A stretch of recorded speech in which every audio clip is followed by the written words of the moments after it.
बिल्लाहिल अज़ीम अऊज़ु बिल्लाहि मिनश्शैतानिर रजीम बिस्मिल्लाहिर्रहमानिर्रहीम अल्हम्दुलिल्लाहि रब्बिल आलमीन वल आक़िबतु लिल मुत्तक़ीन वल जन्नतु लिल मुत्तीक़ीन वन नारु लिल आसिन वस्सलातु वस्सलामु अला अशरफिल अंबिया'i वल मुरसलीन मौलाना व सय्यदना अबिल क़ासिम मुहम्मद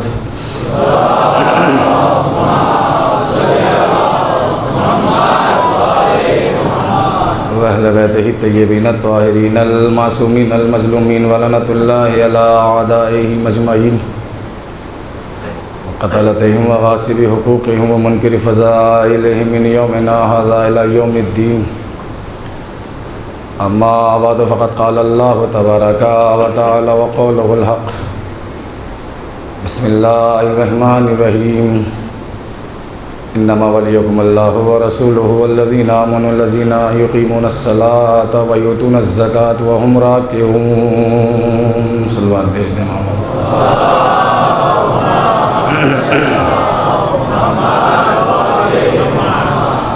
हज़रत मारिफ़त इमाम के सिलसिले से मनसब और मनसबदारी इलाही के ज़ैल में सिलसिला कलाम कल जहाँ आके रुक गया था वो उस मंजिल पे आके रुका था कि हुज्जत खुदा को, इमाम को ये पावर है, ये इख्तियार है कि वो मदद कर सकता है। इमाम को मदद के लिए पुकारना, गैरुल्लाह को मदद के लिए पुकारना ये हराम नहीं है। बहुत थका हुआ हूँ, बहुत खस्तगी है मेरे अंदर। कल ज़्यादा मेहनत कर दी थी मैंने, तो मेरा पूरा बदन पूरे दिन ऐसा रहा जैसे ग्लूकोज है ही नहीं मेरे बदन के अंदर। सुबह की मजलिस तो चलो जैसे तैसे 30 मिनट की होती है, आहिस्ता आहिस्ता पढ़ के निकल जाता हूँ मैं। मैन अशरा जो है, मरकज़ी अशरा जो है वो ये है। तो मैं चाहूँगा कि वक्त कम लूँ, बातें ज़्यादा दूँ, मेहनत कम करूँ, ज़्यादा आपको समझा सकूँ। जिस तरीके से माशाल्लाह आप रहते हैं, दिल लगाते रहिए। इमामत कल की मजलिस में चूँकि हमारा मरहला ये फ़िक्र आज 8वें मरहले में दाखिल हो गया। कल हम आपको बताएंगे कि इमामत के बाद का मनसब कौन सा है और वो मनसब अल्लाह ने किसे दिया है। चाहते तो हम यही थे कि आखिरी मजलिस में आपको बताएं, मगर हमारी मजबूरी बन चुकी है कि हम अब कल ही आपको वो मनसब बता दें कि वो कौन सा मनसब है। इमामत भी एक मनसब जली का नाम है। हमारे यहाँ इमामत उसूल दीन में रखी गई है। फुरुए दीन कितने हैं? 10। उसूल दीन कितने हैं? 5। अब लोग हमसे कहते हैं कि आपने इमामत को उसूल दीन ही में क्यों रखा, फुरुए दीन में क्यों नहीं रखा? तो ये हक़ तब उठता कि जब इमामत उधर उसूल दीन में होती और हमारे यहाँ फुरुए दीन में होती। उनके यहाँ इमामत न उसूल दीन में है, बोलते रहिएगा, और न फुरुए दीन में है। तो ये हक़ है ही नहीं कि आपके यहाँ उसूल में क्यों है, फ़ुरू में क्यों नहीं है। फ़ुरू में है तो उसूल दीन में क्यों नहीं है। मगर फिर भी कहा कि साहब आपने इमामत को उसूल दीन ही में क्यों रखा है, फ़ुरूए दीन में क्यों नहीं रखा। देखिए बात को समझिएगा। उसूल जमा है असल की, असल कहते हैं जड़ को। फ़ुरू जमा है फ़रा की, फ़रा कहते हैं शाख को। जड़ चलती है ऊपर से नीचे की तरफ, शाख चलती है नीचे से ऊपर की तरफ। अगर ये देखना हो कि इमामत उसूल में होनी चाहिए या फुरूए दीन में होनी चाहिए, तो उस फुरूए दीन में क्या क्या चीज़ें हैं? नमाज है, रोज़ा है, हज है, ज़कात है, खुम्स है, जिहाद है, ये सारी चीज़ें हैं कि नहीं? तो नमाज नीचे पढ़ी जाती है ऊपर। क्या कह रहा हूँ? रोज़ा यहाँ रखा जाता है ऊपर। हज यहाँ किया जाता है ऊपर। ज़कात व खुम्स यहाँ दिया जाता है ऊपर। बात समझ में आई कि हमने इमामत को उसूल ही में क्यों रखा है, फुरूए दीन में क्यों नहीं रखा है? क्योंकि उसूल जमा है अस्ल की। अस्ल कहते हैं जड़ को। जड़ चलती है ऊपर से नीचे की तरफ, शाखें चलती हैं नीचे से ऊपर की तरफ। अब हमें ये बताओ कि अगर इमामत नीचे से ऊपर गई है तो फुरूए दीन में रखी जाएगी, अगर ऊपर से नीचे आई है तो उसूल दीन में रखी जाएगी। सलवात पढ़ते हैं मिलजुल के मोहम्मद वाले मोहम्मद पर।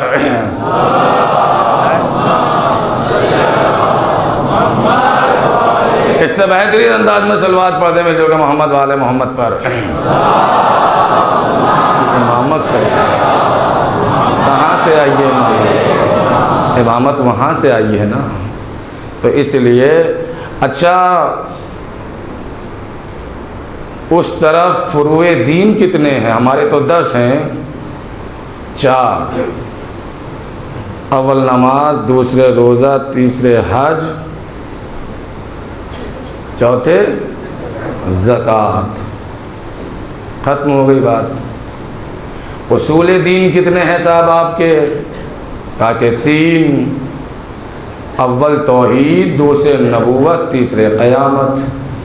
बड़ी जल्दी क़यामत पड़ी है भाई। तो ये उसूल दीन है उधर के जो 3 हैं, ये फुरूए दीन है उधर के जो 4 हैं। बोल रहे हैं आप? तो जब इन्हीं में 3, 4, 5 होने लगी, क्या कह रहा हूँ भाई, तो ये आगे कैसे कारनामा बढ़ेगा? बोल रहे हैं आप? इसका मतलब है कि उधर न अदालत खुदाबंदी के कायल है कि अल्लाह आदिल भी है, और न वो इमामत के कायल हैं कि इमामत भी है। मैं कोई बात कह रहा हूँ भाई कि इमामत भी है। देखिए, इमामत की ज़रूरत पड़ी क्यों? क्या सबब था कि इमामत नबूवत के बाद आए? और ये फ़लसफ़ा वो ही समझ सकते हैं कि जिनका ईमान गदीर के ऊपर है।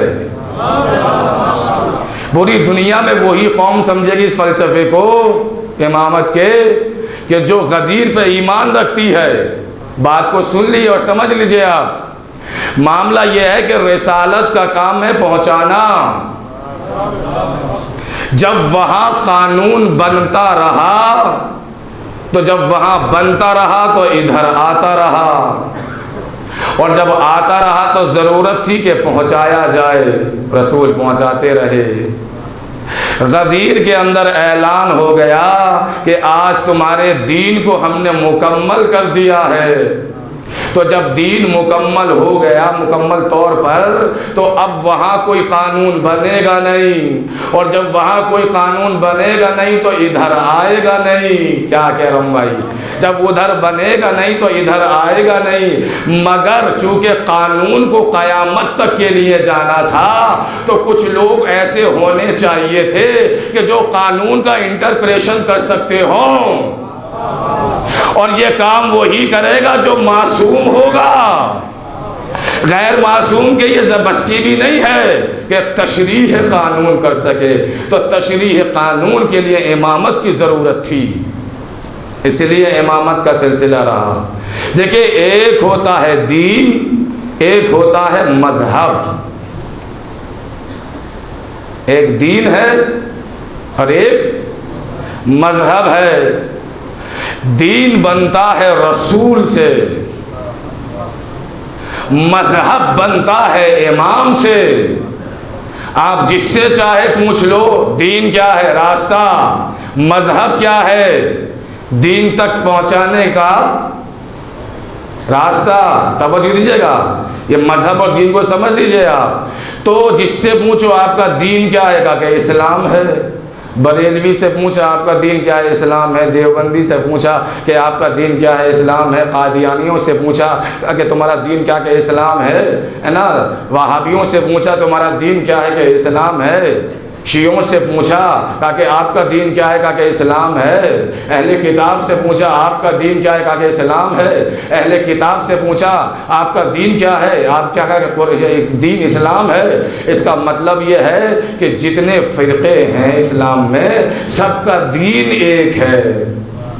क्या कह रहा हूँ भाई हैं? कहा कि आपका मज़हब क्या है, कहा कि हम बरेलवी। आपका मज़हब क्या है, कहा कि हम सुन्नी। आपका मज़हब क्या है, कि हम शिया। आपका मज़हब क्या है, कहा कि हम कादियानी हैं। मैं क्या कह रहा हूँ भाई, जब दीन का मामला आया तो सबने कहा इस्लाम है, और जब मामला मज़हब का आया तो सबने क्या कहा, कहा कि हम ये हैं, हम वो हैं। तो मामला क्या हो गया, कहा कि चूँकि दीन बनता है रसूल से, मज़हब बनता है इमाम से, लिहाजा रसूल बदला नहीं तो दीन सबका एक रहा। लोगों ने इमाम बदल डाले तो मजहब बदलते चले गए। सलवात पढ़ते मिलजुल के मोहम्मद वाले मोहम्मद पर, मजहब बदलते चले गए। तो मजहब इमाम से बनता है, इमाम से मजहब बनता है। अब आइए आपका अकीदा क्या है इमामत के बारे में।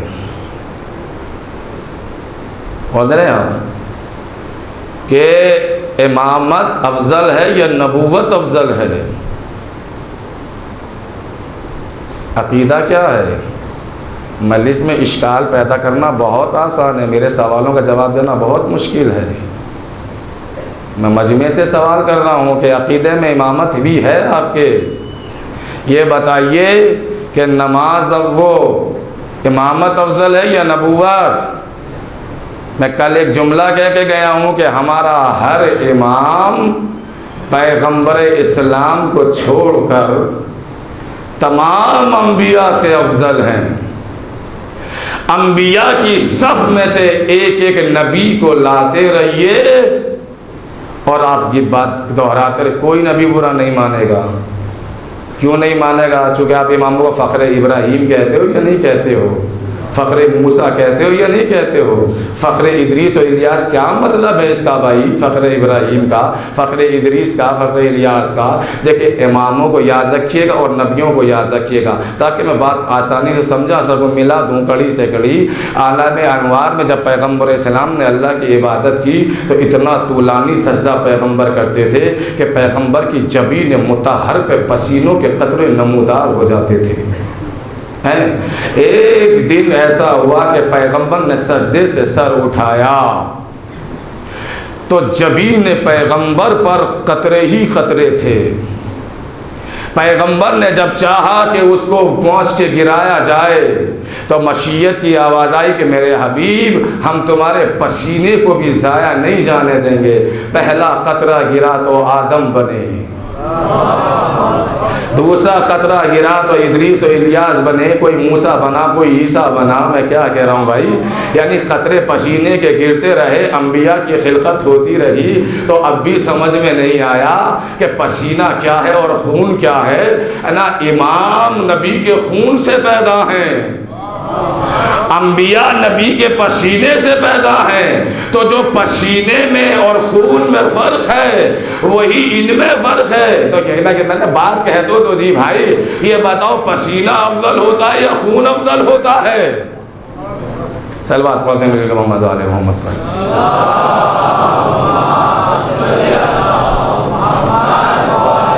पसीना अफजल होता है या खून अफजल होता है? खून अफजल होता है। अब मैं दलील दूंगा, आयतों से दलील दूंगा, दिल लगाते रहिए कि इमामत क्या है और नबूवत क्या है। इमामत इमामत है, नबूवत नबूवत है। हमारा इमाम जनाब नूह से अफजल। बात पहुंच जाए तो मुझे रिस्पॉन्स मिलना चाहिए भाई, मैं इस बात का कायल हूँ, तवज्जो देते रहिएगा। कैसे अफजल है? जनाब नूह को तबलीग के लिए जब भेजा जाता था कि जब आप तबलीग करके आओ तो ये तारीख है, तारीख कि जनाब नूह पे इतने पत्थर मारे जाते थे कि जनाब नूह पत्थरों में ढक जाया करते थे, ढक जाते थे। सुबह से शाम होते होते इतने पत्थर पड़ते थे कि जनाब नूह पत्थरों में ढक जाते थे। पत्थर मारने वाले अपने अपने घरों को चले जाते थे, अल्लाह जिब्राईल अमीन को भेजता था।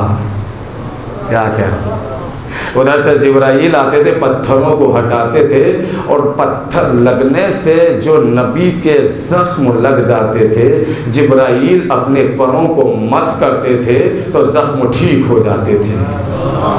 आप अब भी खामोश बैठे हुए हैं, आपने पहचाना ही नहीं कि नबूवत क्या है और इमामत क्या है। मैं जुमला देने जा रहा हूँ, वो नबूवत है कि जहाँ नबूवत के जख्म फरिश्तों के पर सही करते हैं। ये इमामत है कि झूले से अगर फितरुस को मस कर दिया गया। सलावत पढ़ते हैं मिलजुल के मोहम्मद वाले मोहम्मद पर। तो मलाइका को पर मिल जाते हैं।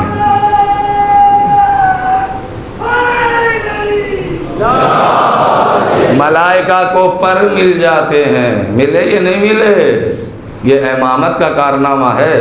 किस किस को पर मिले थे भाई? जनाबे फितरूस हैं, जनाबे दलदाईल हैं, जनाबे सिलसाईल हैं, ये 3 फरिश्ते थे। अब आके मेरे कमरे पर न पूछना, हमने तो फितरूसी के बारे में सुना है। ये 2 फरिश्ते आपने कहाँ से पढ़ दिए? ये मेरा मुतालिया है, मेरी स्टडी है भाई। आपने नहीं पढ़ा, आपने नहीं सुना, तो इसकी जिम्मेदार मैं थोड़ी हूँ। 3 फरिश्ते थे जो मातूबे परवरदिगार थे, जिन्हों के बालों पर नोच लिए गए थे, और वो एक जजीरे के अंदर पड़े हुए थे। पहचानिए इमामत क्या है। क्या कह रहा हूँ भाई, इमामत क्या है? एक मर्तबा जब ये पड़े रहे, बरसा बरस पड़े रहे, 3 शाबान दुनिया में आई। 3 शाबान आई, रसूल इस्लाम के घर में छोटा नवासा पैदा हुआ। अल्लाह ने कहा कि फरिश्तों जाओ, मेरे रसूल के घर में नवासा पैदा हुआ है, आप जाओ मेरे रसूल को मुबारकबाद तो दे के आओ। एक मरतबा क़यादत जिब्राईल में जन्नत के फरिश्ते चले, और जब चले तो वो भी उसी जजीरे से गुजर हुआ कि जिस जजीरे में ये तीनों पड़े हुए थे। नीचे से फितरूस ने कहा कि जिब्राईल खैरियत तो है, ये इतना जमजमा कैसा है, ये इतनी भीड़ कैसी है, जन्नत खाली हो गई फरिश्तों से। ऐ जिब्राईल क्या क़यामत आई है? जुमला संभालिएगा, अरबाबे विला का मजमा है। फौरन जिब्राईल ने मुस्कुरा के कहा, फितरूस क़यामत नहीं आई है, इमामत आई है। अरे भाई क्या कह रहा है, क़यामत नहीं आई है, इमामत आई है, इमामत। कहा कि हमें भी ले चलो, तो बेपरों को परों पर लिया। आप समझ गए उर्दू की नज़ाकत यहाँ माशाल्लाह है। अब जब लेके पहुंचे तो साहब वहाँ तो जाहिर सी बात है खुशियाँ मनाई जा रही थी। अब जनाब जिब्राईल भी पहुँचे, कहा कि या नबी अल्लाह, आज तो इनाम इकराम बटने का दिन है, नवासा पैदा हुआ है। कहा कि हाँ जिब्राईल मांगो, क्या मांगना चाहते हो। देखिए इन मलाइका के नफ्स नहीं है, ये खाने पीने की चीज़ें नहीं मांगेंगे। क्या कह रहा हूँ भाई। कहा कि जिब्राईल क्या चाहते हो। कहा कि मुझे तो कुछ नहीं चाहिए या रसूल अल्लाह, ये जो है इन बालों पर अगर मिल जाएं। कहा अच्छा, कहा कि एक काम करो, इसको फितरूस को तो गहवारे से मस कर दो। क्या कह रहा हूँ भाई, जैसे ही फितरूस को गहवारे से मस किया, बालों पर मिलने शुरू हुए। जैसे बालों पर मिल गए, फितरूस ने एक जुमला कहा कि या नबी अल्लाह, मुझे इजाज़त है कि मैं चला जाऊँ। मैं कहूँगा फितरूस कम से कम लखनवी तहजीब के तो ख़िलाफ़ है कि आए हो सबके साथ, जा रहे हो तन्हा। अरे क्या कह रहा हूँ भाई, है आए सबके साथ में हो और जा रहे हो तन्हा। कहा कि मुझे अपनी शान इनफरादी का ऐलान करना है। मैं कोई बात कहने जा रहा हूँ भाई, मुझे शान इनफरादी का ऐलान करना। का कि रुको, अभी ये 2 जो रह गए हैं। कहा कि या रसूल अल्लाह, इनके लिए क्या हुक्म है। कहा कि इनके लिए ये हुक्म है कि इन दोनों को मैदान में लिटा दो, ले जाकर मैदान में लिटा दो, अब जो दोनों को मैदान में लिटाया, इधर एक फरिश्ते को इधर एक फरिश्ते को, पैगम्बर इस्लाम ने झूले से नवासे को उठाया, आबा का दसाया किया और उन फरिश्तों के बीच में खड़े होकर कहा कि परवरदिगार तुझे इस नौ मौलूद का वास्ता कि इसके सदक़े में इन्हें बालों पर अता कर दे। रसालत की ज़बान अभी तमाम न हुई थी दुआ से कि बालों पर उगने शुरू हो गए। मैं कहूँगा या नबी अल्लाह बिल्कुल पर मिल गए, मुझे इस पर हैरत नहीं है, मगर मैं छोटा सा आदम जोड़ के हाथ जोड़ के सवाल करना चाहता हूँ कि या नबी अल्लाह अगर पर देने ही थे तो तीनों को या तो गहवारे से दिए होते या फिर तीनों को दुआ करके दिए होते। ये क्या हुआ कि दो को दुआ से दे रहे हो और एक को गहवारे से दे रहे हो। कहा कि ये मैं अमल करके बता रहा हूँ कि जो मैं अमल कर दूँ वो सुन्नत है। एक को मैंने झूले से दिया, एक को मैंने दुआ से दिया ताकि ये मेरी सुन्नत कायम हो जाए। अब अगर हुसैन के सदक़े में दुआ से मांगोगे तो मिलेगा, हुसैन के गहवारे से मांगोगे तो मिल जाएगा। सलावत पढ़ते हैं मिल चुके मोहम्मद वाले मोहम्मद पर।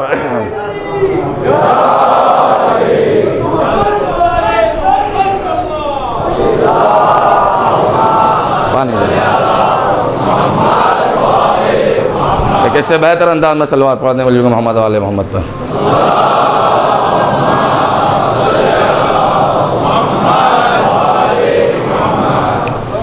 अब साहब जब मिल गए तो ये चले,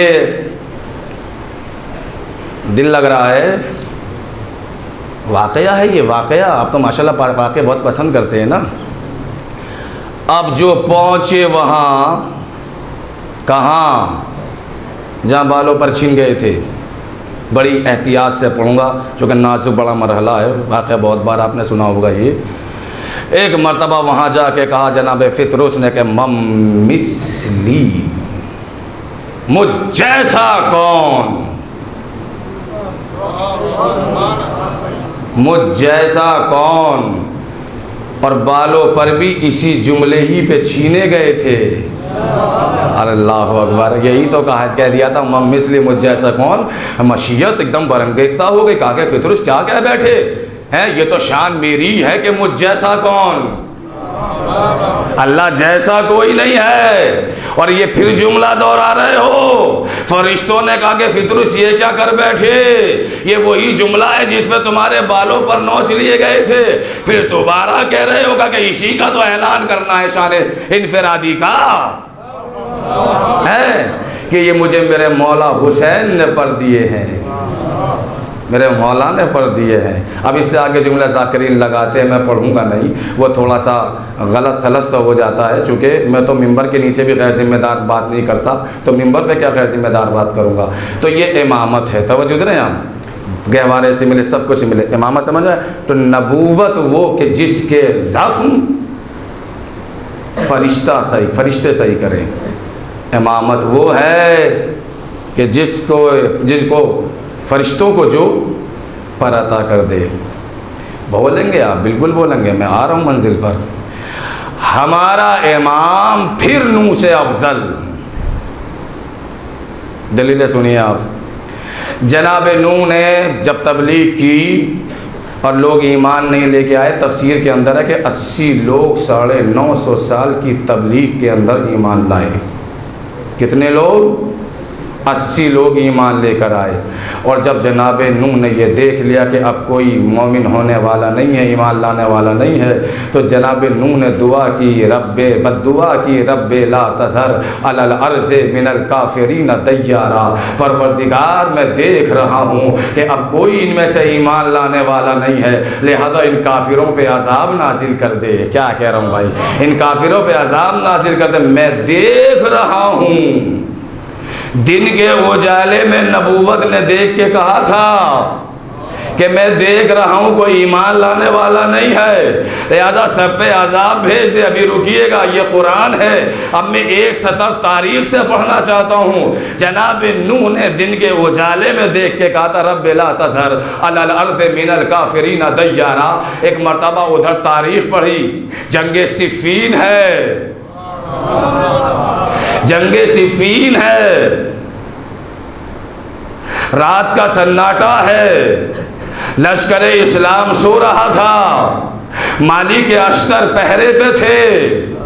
देखिए, देखने को जहन में रखिएगा दिमाग में कि दिन के उजाले में देख के कहा कि मैं देख रहा हूँ कि अब कोई ईमान लाने वाला नहीं है। उस रात में हुआ क्या था कि उधर से सोते हुए लश्कर इस्लाम पर हाकिम शाम के लश्कर ने जब हमला बोला तो इधर जो है मालिक अस्कर ने सबको जगाया। अब जो रद्दो बदल रात के सन्नाटे में हुई तो लश्कर इस्लाम फतेहयाब हुआ। उस रात में दो कारनामे बड़े अच्छे अंजाम दिए गए, एक मालिक अस्कर का और एक अली मुर्तज़ा का। मालिक अस्कर ने मारे 99 आदमी, मौला अली ने मारे 100 आदमी। अब जो गिना गया तो मालिक के दिल में, ज़बान से नहीं, दिल में ख्याल आया कि अगर एक और मार देता, अगर एक और मार देता तो मैं मौला के बराबर मार देता। फौरन अली ने वहां से कहा कि मालिक तौबा करो, क्या सोच बैठे? अरे आप मजलिस सुनते हैं कि नहीं? मालिक ने दिल में सोचा था, जबान से नहीं कहा था। जो दिल के राजों से वाकिफ हो उसे इमाम कहा जाता है। कहा कि मौला क्या सोच बैठा वो तो आप जानते ही हैं, बस इतना यही कि अगर एक मार देता। कहा कि मालिक वो बात तो ठीक है, मगर याद रखो तुमने जो मारा है सबको एक तरफ से मारा है, मैंने जो मारा है तो 7 नस्लों को देख के मारा है। इस देखने से आपने मिलाया ही नहीं। क्या कह रहा हूँ भाई, है ना? मेरी 7 नस्लों को देख के मैंने कत्ल किया है कि जिनमें से कोई मोमिन आने वाला नहीं है। तो अब नबूवत और इमामत समझ में आ रही है। नबूवत वो है कि जिसकी नजर दिन के उजाले में देख के कहे कि कोई ईमान लाने वाला नहीं है। इमाम वो है कि जिसकी तलवार भी रात के सन्नाटे में नस्लों को देख के चलती है। सलवात पढ़ते हैं मिलजुल के मोहम्मद वाले मोहम्मद पर। ये इमामत है। एक सलवात और पढ़ते मिलजुल के मोहम्मद वाले मोहम्मद पर।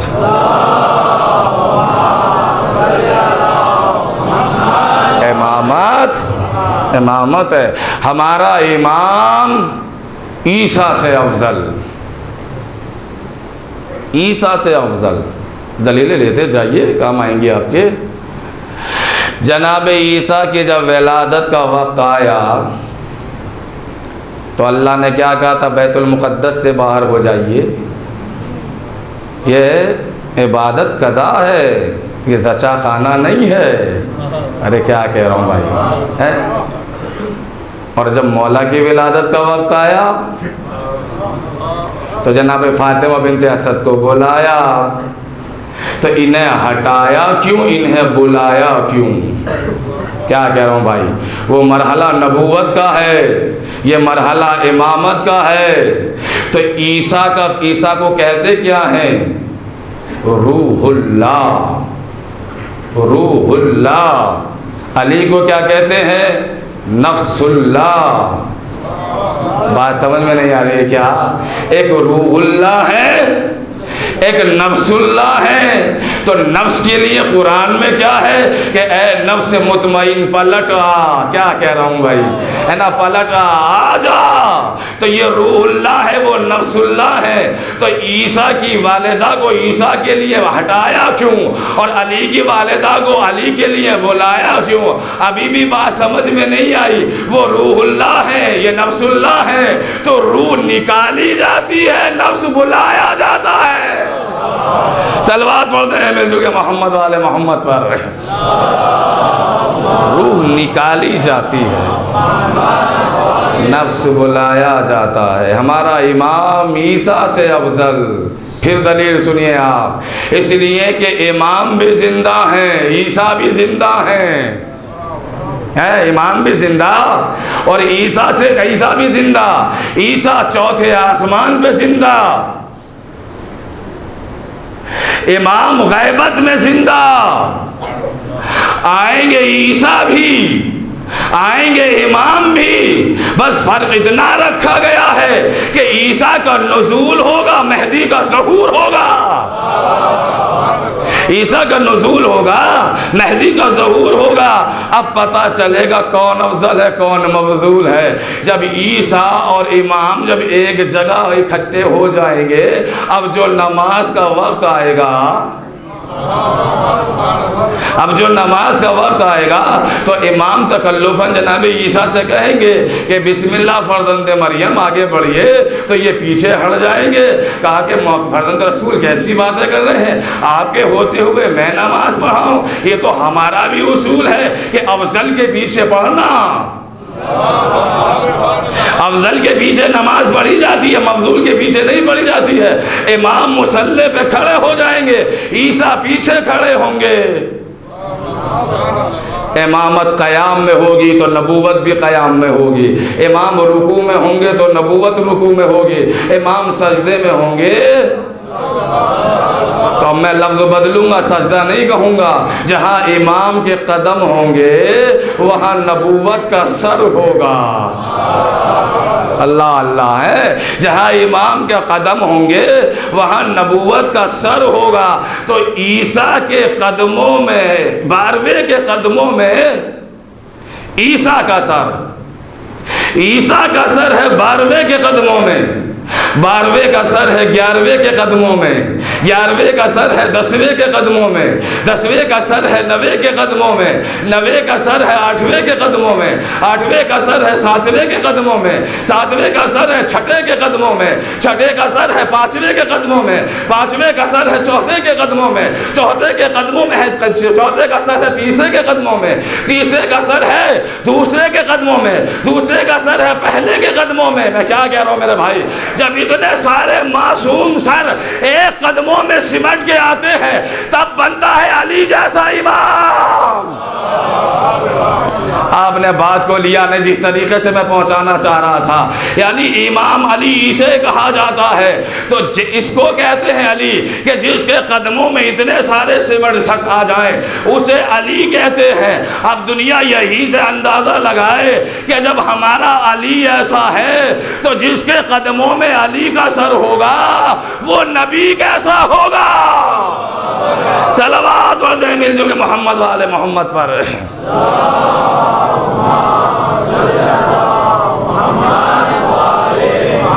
एक हैदरी सलवात पढ़े मिलजुल के मोहम्मद वाले मोहम्मद पर। इमामत, इमाम इमाम है, इसे इमामत कहते हैं। हमारा इमाम सुलेमान पैगंबर से अफजल। एक एक नबी को लाते रहिए, किसी को इश्काल हो तो फ़ख्र सुलेमान कहना छोड़ दे आज से। पढ़ रहे हैं आप, किसी को भी इश्काल हो मूसा के मामले में, ईसा के मामले में, तो वो फिर ईसा को अफजल माने, अली को ना माने। बात जा रही है, आप तक नहीं जा रही है। पढ़ रहे हैं आप, सुलेमान से अफजल। क्या दलील है, कुरान से सुनिए। सुलेमान अपने लश्कर के साथ जा रहे थे, वादी नमल से गुजर हुआ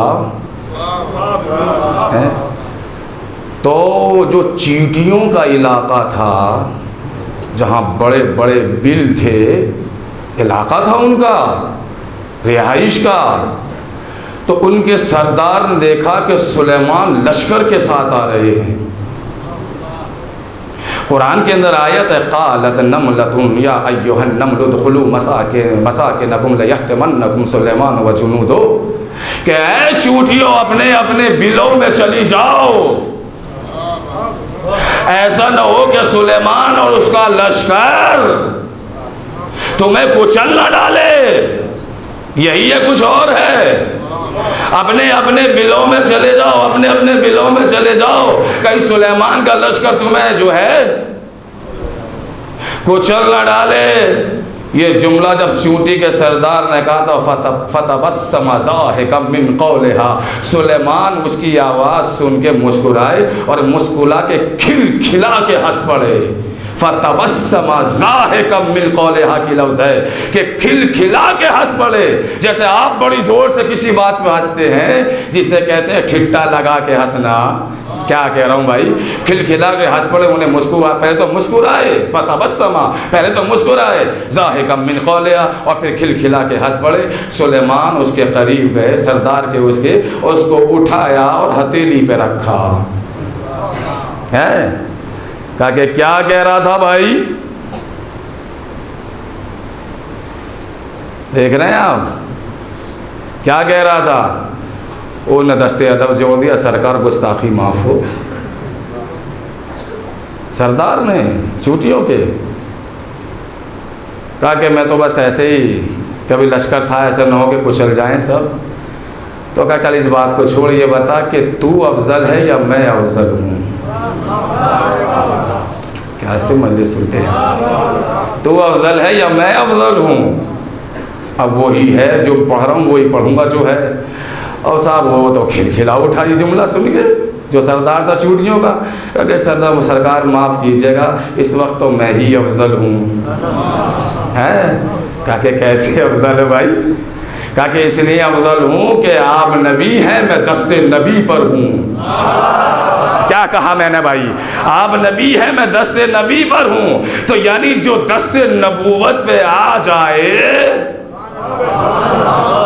है ना, वो सीना चौड़ा के कहता है कि मैं अफजल हूँ। अरे यहाँ से भी जुमला ले लिया होता कि जब एक चूंटियों का सरदार दस्ते रिसालत में आ जाए तो ये कहे कि मैं अफजल हूँ।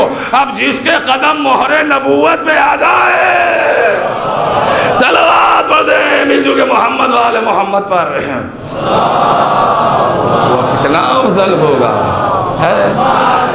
देखिए बात में से बात निकल रही है, वो कितना अफजल होगा कि जिसके कदम दोष रिसालत पे आ जाए, जिसके कदम दोष रिसालत पे आ जाए, वो कितना बड़ा होगा।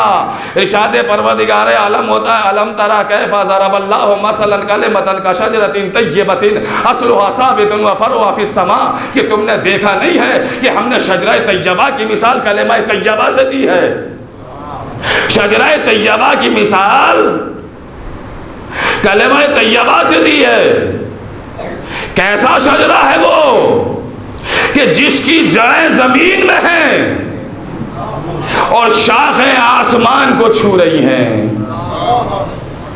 एक शजर, एक झाड़, जिसे कुरान ने कहा है कि एक दरख्त ऐसा है जो शजरा तय्यबा है कि जिसकी जड़ें तो ज़मीन में हैं और जिसकी शाखें आसमान को छू रही हैं।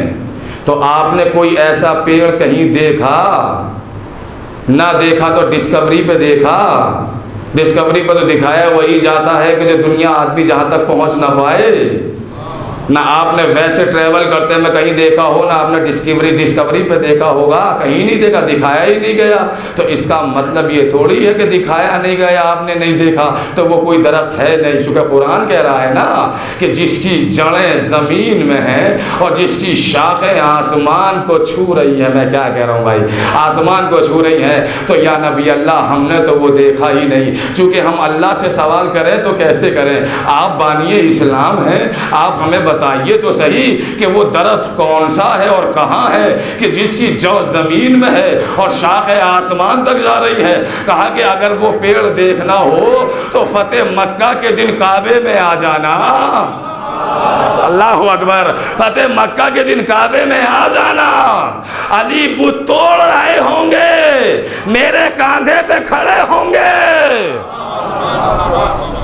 जब अली बुत तोड़ रहे थे, कांधे की बात है ना, जब बुत तोड़ रहे थे तो पैगंबर इस्लाम ने सवाल किया, या अली ये तो बताओ कि कितनी बुलंदी पे खुद को महसूस कर रहे हो? एक माता मौलाए कायनात ने कहा था कि या नबी अल्लाह, मैं इतनी बुलंदी पे खुद को महसूस कर रहा हूँ, चाहूँ तो हाथ बढ़ा के आसमान से सितारों को तोड़ लो। जिसकी जड़ ज़मीन में है और शाखें आसमान तक जा रही है ना, हाथ बढ़ा के सितारे तोड़ लूं। अजब नहीं कि उस वक्त उस सितारे ने सुना हो और कहा होगा कि अली जहमत ना फरमाना, आप मुझे इशारा तो करिए, मैं तो खुद आपके दरवाजे पे आ जाऊंगा। सलावत पढ़ दे मिलजुल के मोहम्मद वाले मोहम्मद पर।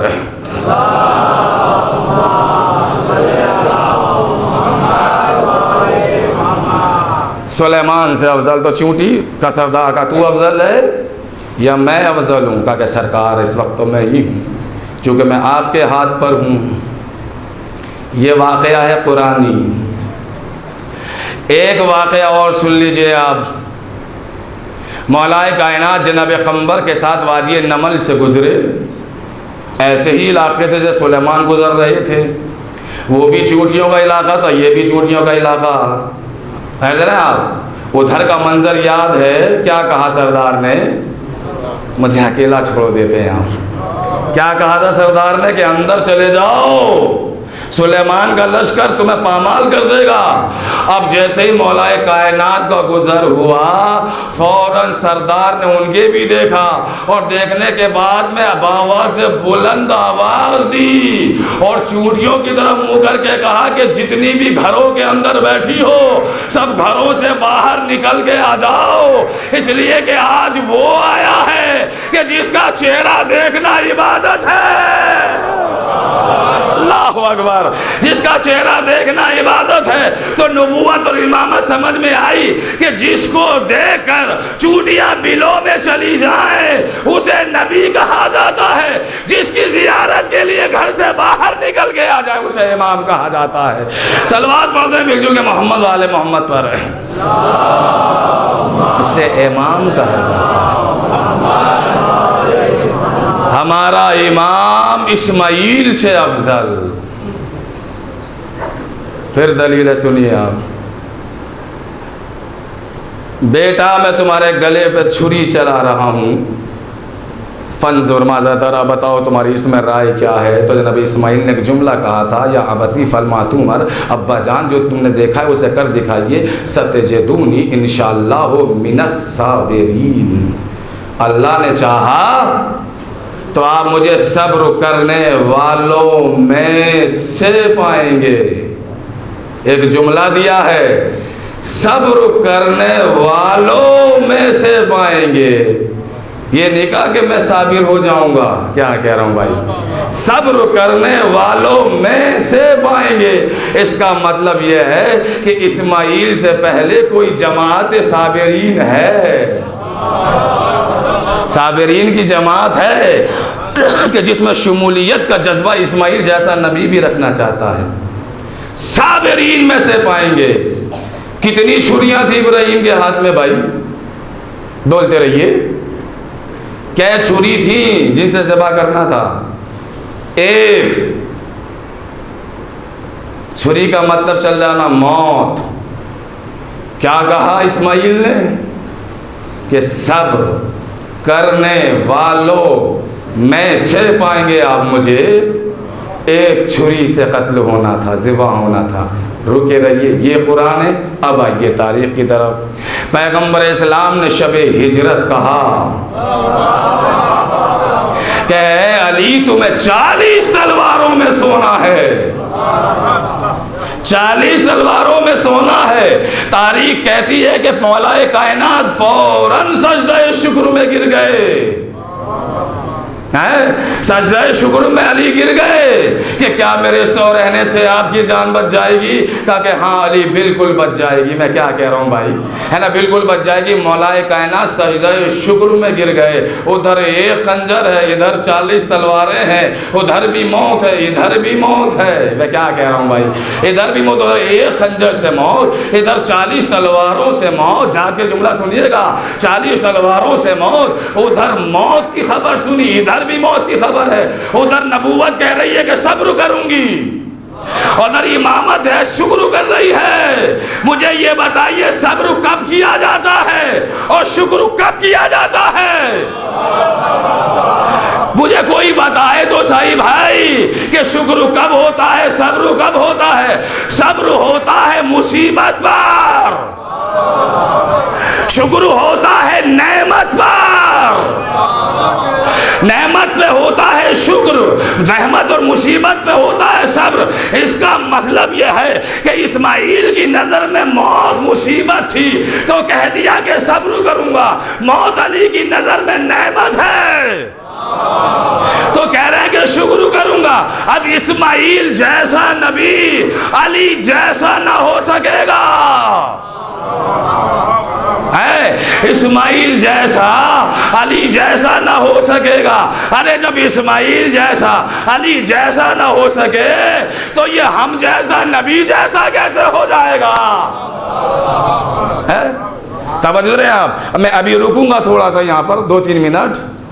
शब हिजरत तलवारें समझ रहे हैं आप। अच्छा ये बताइए, सारी रात धोखा रहा, नबी सो रहे हैं या अली सो रहे हैं? दुनिया हम पे इल्ज़ाम लगाती है ना, क्योंकि ये तो अली ही को सब कुछ मानते हैं, इनका बस चल जाए तो ये तो नबूवत को कुछ ना माने। जब मानते अली को मानते, जब देखो अली को मानते हैं बोलते रहे आप, अगर साहब ये ऐसे और ये वैसे हैं, और इसी इल्ज़ाम से हमारे ऊपर कुफ्र का फतवा लग गया। बात पहुंच रही है कि साहब ये सब कुछ मानते, हम नहीं मानते, हम बढ़ाते नहीं है अली को नबी से, क्योंकि बड़ा चढ़ा के पेश करते हैं और अब नबी को बहुत पीछे अली के फ़ज़ाइल वक़्त इतना है। बात समझ में आ रही है? याद रखिएगा, हमने अली को न नबी से कल बढ़ाया और ना आज बढ़ा रहे हैं और ना क़यामत तक बढ़ाएंगे। ये है हमारा अक़ीदा।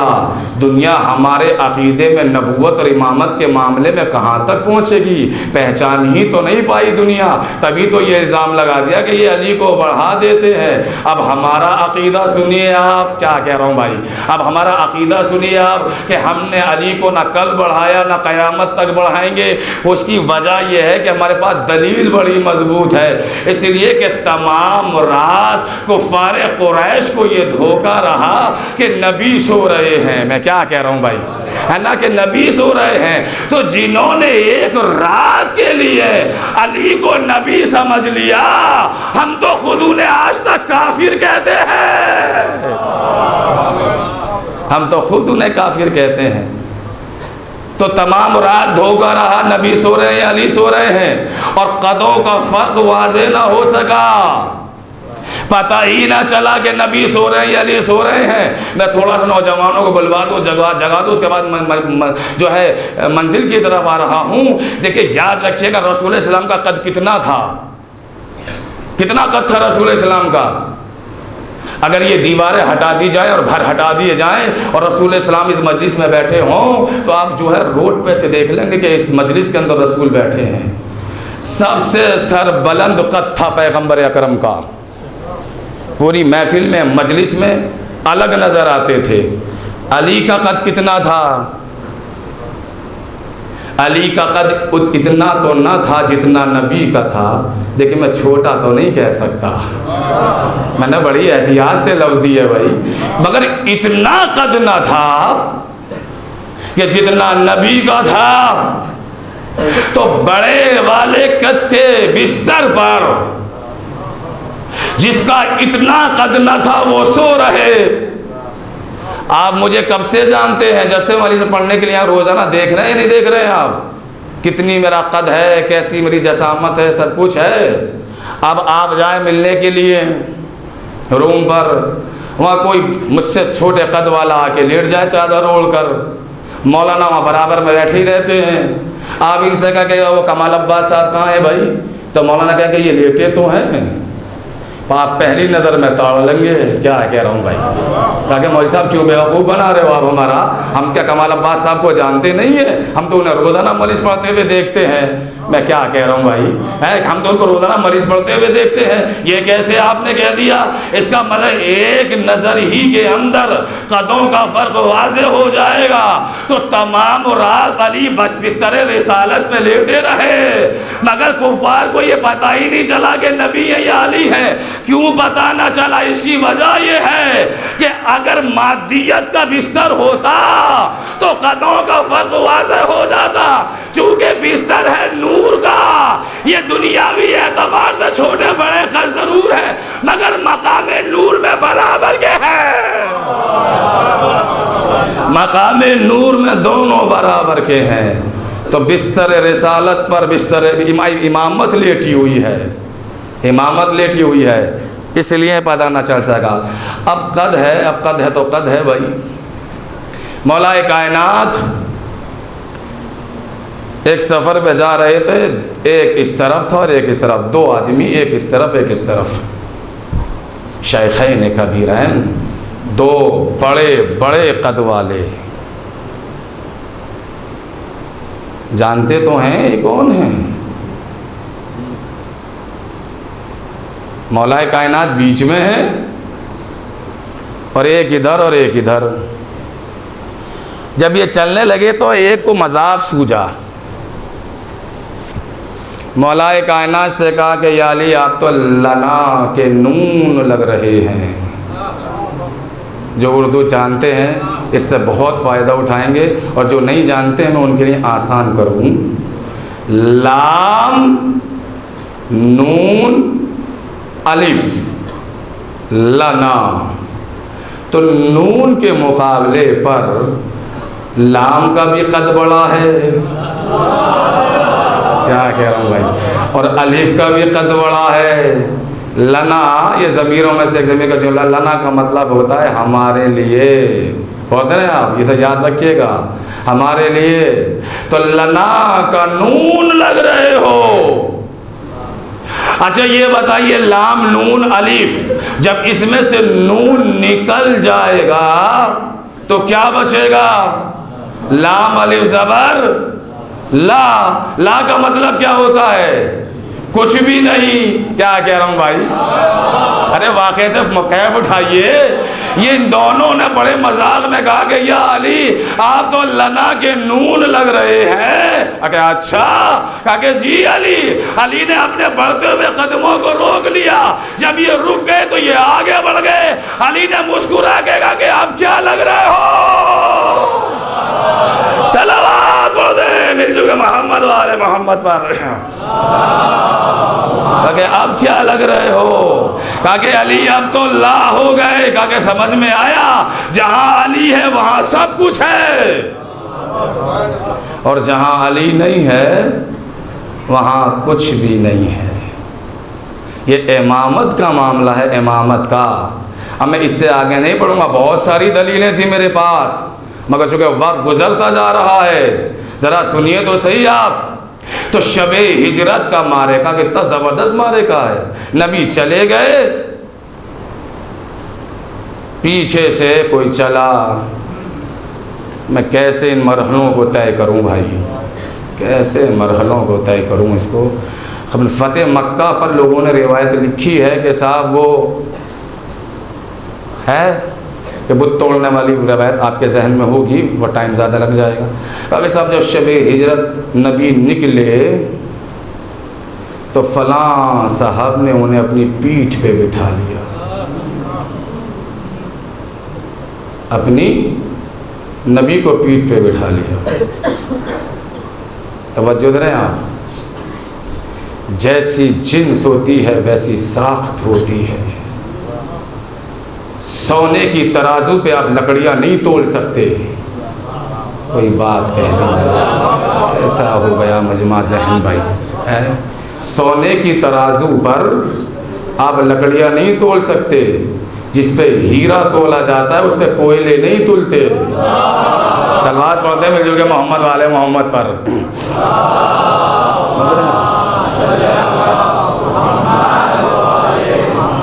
अब साहब ये तो फ़तेह मक्का की रिवायत हमारी, आप उनकी रिवायत सुन लीजिए आप, फ़तेह मक्का वाली, जो कि पैगम्बर ने कहा था कि अली तुम मेरे कांधे पे आके तोड़ दो, ये इस तरफ वाली है।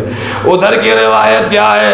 कहा कि फ़तेह मक्का के दिन मौलाए कायनात से अली ने कहा, जो है रसूल ने कहा कि या अली मैं तुम्हारे कांधे पे खड़े होकर बुत तोड़ना चाहता हूँ। सुनते रहिएगा आराम आराम से। कहा कि ठीक है बिस्मिल्लाह के अली झुक जाओ। तो अली झुक गए, और जब अली झुक गए तो रिसालत जब खड़ी हुई अली के कांधों पर, और जब अली सीधा हुए बुत तोड़वाने के लिए, तो उनकी रिवायत है कि अली की पिंडलियां कांपने लगी। बारे नबूवत अली से उठ ना सका। ये उधर की रिवायत है, उधर की। यानी ये मसल वही इंसान खुद ही जाल बुनता है और खुद ही फंस जाता है। अरे मैं क्या कह रहा हूं भाई, है ना, खुद ही खड्डा खोदा खुद ही गिर गए। ये फतेह मक्का के लिए अली के लिए लिख रहे हो कि अली ने कहा कि मेरा वजूद कांप रहा है या नबी अल्लाह, अली की चीख, यहाँ तक की लफ्ज़ लिखी है कि अली की चीखें निकल गई। अरे ज़रा सा इंसाफ तो करो कि जब अली जैसा इमाम नबूवत को ना उठा सका तो फला साहब ने शबे हिजरत कैसे उठा लिया? क्या कह रहा हूँ भाई, है उन्होंने उठा लिया, अली ने नहीं उठाया है, अली ने नहीं उठाया, उन्होंने उठा लिया साहब। चलिए कोई बात नहीं, इमामत इमामत है, इमामत ही नबूवत का बोझ उठा सकती है और नबूवत ही इमामत का बोझ उठा सकती है। इसलिए कि हम रंग होता है मिजाज बिल्कुल। ईद का वाक़या भूल गए क्या? नवासों को रसूल ने कांधे पे बिठा रखा था। एक साहब आगे बढ़ के बोले या नबी अल्लाह ज़हमत हो रही होगी, लाइए एक को मुझे दे दीजिए। अरे मैं क्या कह रहा हूँ भाई, आपको ज़हमत हो रही होगी, एक को मुझे दे दीजिए। ये दोनों को आपने अपनी पीठ पे सवार, कांधों पे सवार क्यों करा रखा है? एक मतलब रिसालत बिगड़ गई और बिगड़ने के बाद मेरा खबरदार, आज के बाद तो कह दिया, आज के बाद ना कहना। कहा कि क्यों नबी अल्लाह? कहा कि हर फूल अपनी शाख ही पे अच्छा लगता है। सलावत मिलजुल के मोहम्मद वाले मोहम्मद पढ़ रहे हैं।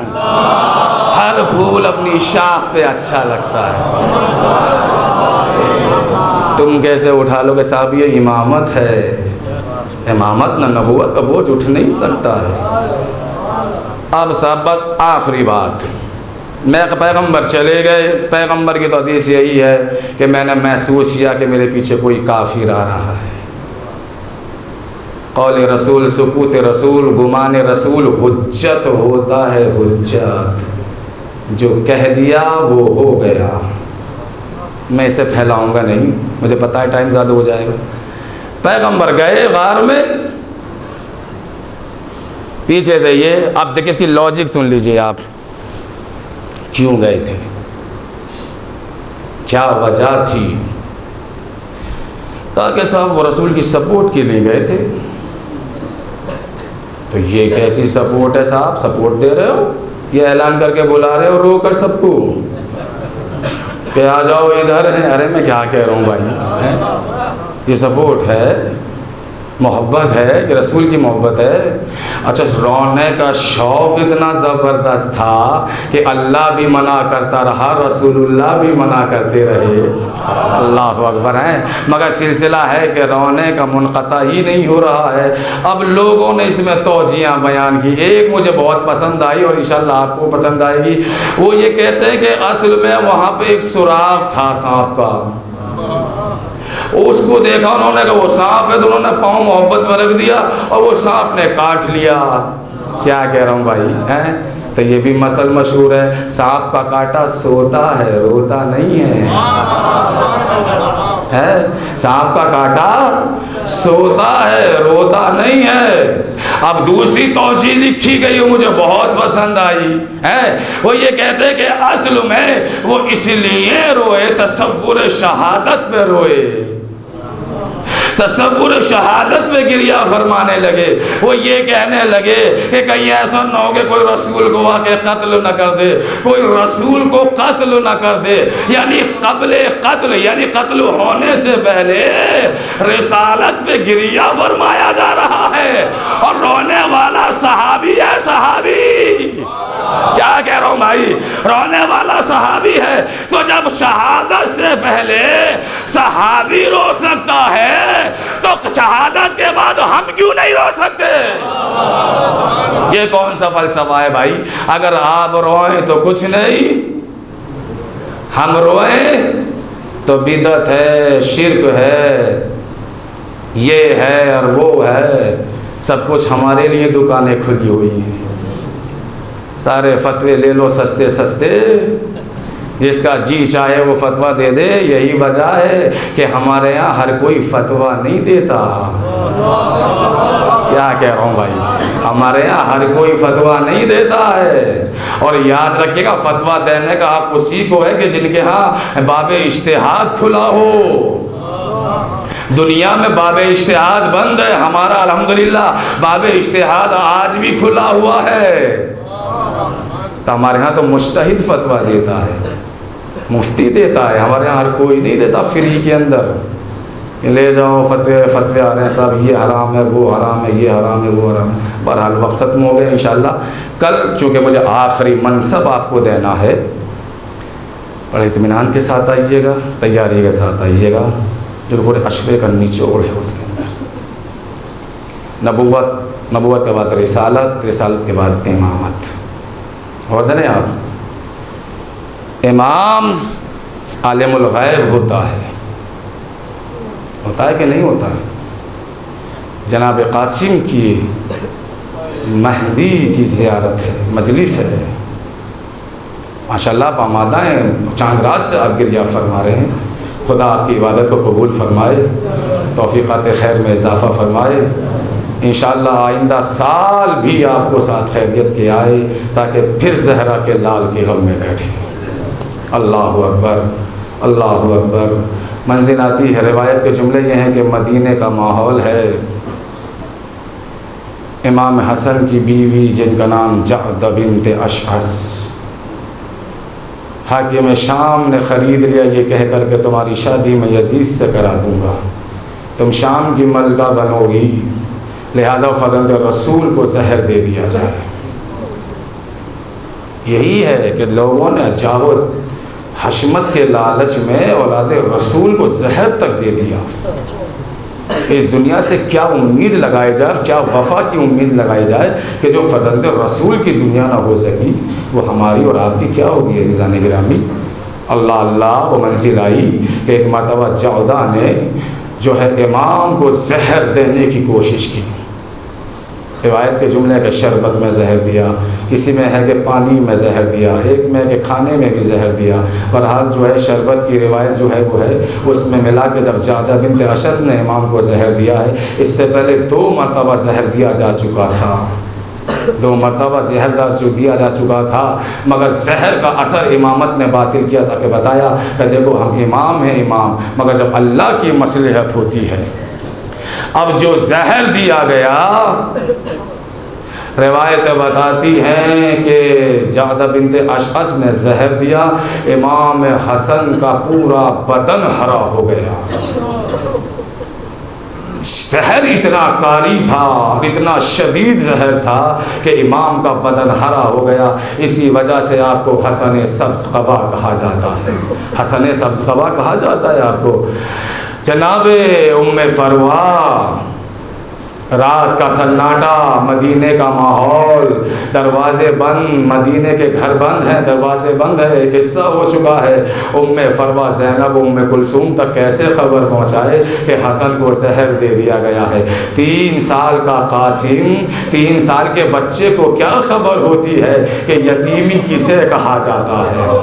अल्लाह अकबर। ये बच्चा क्या जाने कि बाप के मरने को यतीमी किसे कहा जाता है। फरवा ने जनाब कासिम को बुलाया और कहा कि मेरे लाल मेरे करीब आओ।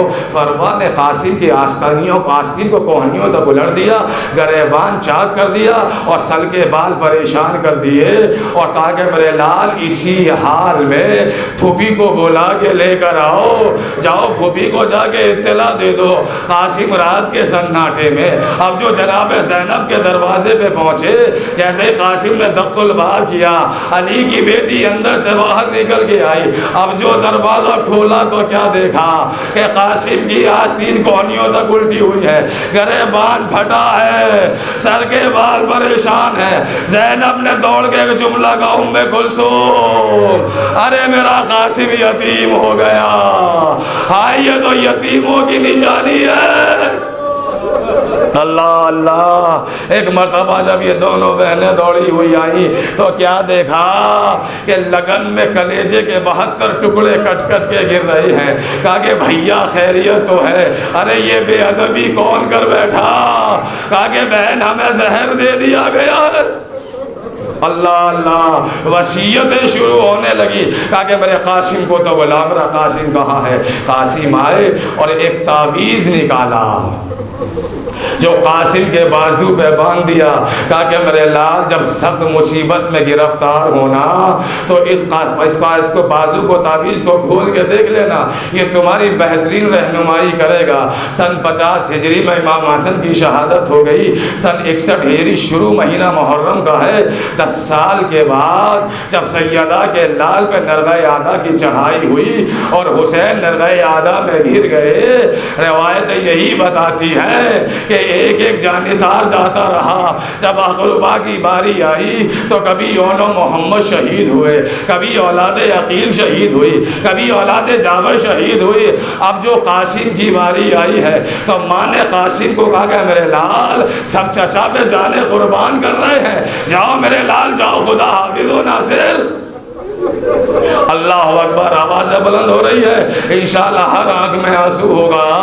जनाब कासिम चचा के करीब आए, चचा मुझे मरने की इजाज़त दे दीजिए। जनाब कासिम को देख के इमाम ने कहा मेरे लाल, अरे ये फूल सा बदन सबको खाने के लायक नहीं है। मेरे लाल तुम मेरे भाई की आखिरी निशानी हो। अरे मैं तुम्हें किस तरीके से इजाज़त दे दूँ, मेरे भैया हसन की निशानी हो। जब मुझे भाई की याद आती है तो मैं तुम्हें देख लिया करता हूँ।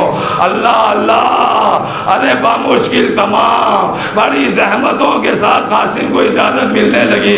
हमीद इब्ने मुस्लिम ये कहता है कि जब खेमे से कासिम निकले हैं तो ऐसा लगता था कि जैसे घटा के अंदर से 14वीं का चांद बाहर निकल के आया।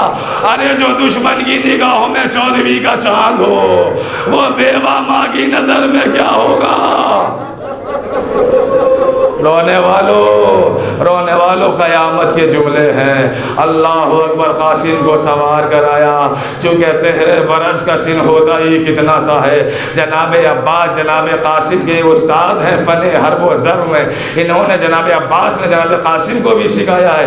मेरे लाल फ़न सिपहगरी इसे कहते हैं, नेज़े की काट इसे कहते हैं, तलवार की काट इसे कहते हैं। किस तरीके से हमलों को रद्द करना है। जब जनाब कासिम जाने लगे तो जनाब अब्बास ने कहा मेरे लाल देखो, लड़ने वालों से दूर से बात करना, करीब जाके बात न करना, इसलिए कि सामने वाला वज़न तोल लेता है। और मेरे लाल जब हमला करना तो घोड़े की रफ्तार इतनी तेज़ हो कि हवा पीछे रह जाए और पूरी सूरत से बड़ी जल्दी से वार करना और वार करके रुकना नहीं, आगे तक निकल जाना। अब्बास दादे शुजात देने के लिए बड़े, जब कासिम हमले करते थे अब्बास बढ़ के हमले कहते थे, वाह मेरे शेर, वाह मेरे कासिम, बढ़ के हमले करो। लेकिन एक भूखा प्यासा 3 दिन का भूखा प्यासा लड़ता तो कब तक लड़ता। रिवायत ये बताती है कि अर्ज़क के 4 बेटों का मुकाबला किया और जब कासिम ने चारों बेटों को तहे तह कर दिया तो अर्ज़क शामी आग में भुनता हुआ आगे बढ़ा। पूरी फौज देखने के लिए सिमटी कि 13 बरस का बच्चा और अर्ज़क शामी का मुकाबला है। बहुत बड़ा पहलवान था। हुसैन को तशवीश और तरद्दुद हुई कि परवरदिगार मेरे कासिम को फतेह फरमा, अर्ज़क के ऊपर ज़फ़र देना मेरे कासिम को। हुसैन खड़े रहे, बैठे नहीं, रद्दो बदल होती रही, रद्दो बदल होती रही। अब जो कासिम ने घोड़े को घुमाया वहीं से जनाब अब्बास ने वो जुमला कहा कि मेरे लाल जो हमने फ़न सिखाए थे ज़रा ख्याल में रहे। अब जो कासिम ने घोड़े को महमेज किया, इतनी तेज़ी से घोड़े को दौड़ाया कि बिल्कुल जब सिपाही के बराबर में आ गए, कासिम ने रकाबों से कदमों को निकाल दिया और हवा के अंदर घूम के घोड़े की जीन पे खड़े हो गए। तलवार से या अली मदद कह के वार किया। अर्ज़क़ शामी 2 टुकड़ों में होकर ज़मीन पे गिरा। अरे फौजों में तकबीरों की आवाज़ें बुलंद हो गई। अब्बास ने बढ़ के कहा मेरे लाल, वाह मेरे लाल कासिम। मगर अरबाब मकातिल ने एक जुमला लिखा कि इस हमले में कासिम के जूते का तस्मा टूट गया था। कासिम झुक के अपना जूते का तस्मा ठीक कर रहे थे कि किसी शकी ने एक रीढ़ की हड्डी पे गुर्ज मारा। कासिम के कमर की हड्डी टूट गई। हाय कासिम, अल्लाह अल्लाह। अजब जुमला यह है कि कासिम जब तक जीन पे थे तो कासिम थे, जब जमीन पे आए तो तकसीम हो गए। फौज ये देखने के लिए आई कि आखिर हुसैन के लश्कर में इतना बड़ा पहलवान 13 बरस का बच्चा कौन था। अब जो अब्बास आगे बढ़े, अली अकबर आगे बढ़े, अब्बास और अली अकबर ने तलवारों को म्यान से निकाल लिया, खबरदार बेअदबी न होने पाए। अब जो अब्बास की सदा को देखा के आ रहे हैं, अब जो फौज में भगदड़ मची है तो इधर के घोड़े उधर, उधर के घोड़े उधर, कासिम का लाशा पामाल हो गया। अरे जब चांद से सीने पर घोड़े की टापे पड़ती थी तो कासिम कहता था अम्मू जा